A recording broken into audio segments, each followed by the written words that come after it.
土耳其好党议员伊布拉辛·哈利尔·欧拉尔在土耳其大国民议会上表示，美国国会近日通过支持维吾尔人权并对中国制裁的决定，土耳其议会也应该提出维吾尔法案。欧拉尔在6月11日土耳其大国民议会大会上的讲话中谈到了维吾尔人权政策法，并说，经众议院和参议院批准，美国做出的一项决定列出了中国的侵犯人权。该法案还包括对中国的制裁。作为土耳其大国民议会的议员，作为伟大的突厥大家庭的议员，我感到非常尴尬。维吾尔人和我们共享共同的语言、宗教和历史，我们应该做出这样的决定和法律，而美国已经做出了这样的决定和法律，尽管这是政治性的。我将详细解释这一议题。欧拉尔呼吁土耳其大国民议会制定一项维吾尔人权法案。他说，来吧，让我们以所有政党团体共同做出决定，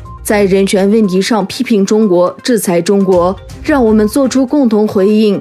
呼吁中国关闭21世纪的集中营。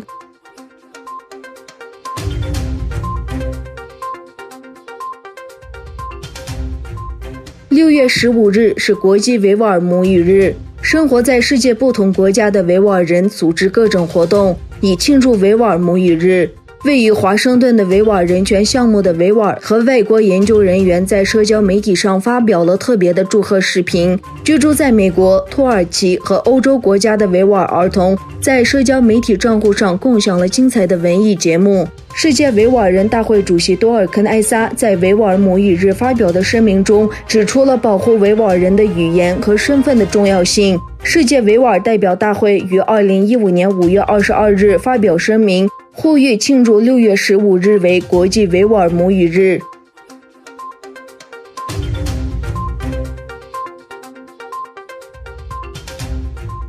德国将撤出部分驻德美军。总统特朗普15日在一次记者招待会上表示，驻德美军人数减至25000人。美国总统特朗普周一表示，他将削减驻德美军至25000人，理由是德国未能达到北约的国防支出目标，并指责德国在贸易问题上占美国便宜。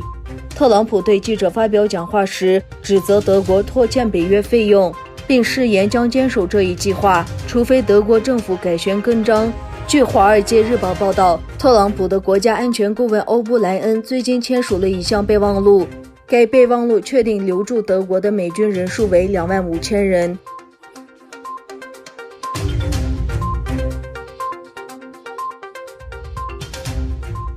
美国国务院6月15日声明，对俄罗斯法院秘密审判保罗·维兰，以秘密证据指控他间谍罪，并判处16年在秘密监狱监禁，表达愤怒，要求立即释放他。美国国务卿蓬佩奥在书面声明中对莫斯科市法院做出的决定做出了强烈反应。俄罗斯联邦安全局表示，2018年12月，维兰在从事间谍活动时被逮捕。莫斯科法院以间谍罪判处前美国海军陆战队士兵维兰16年监禁。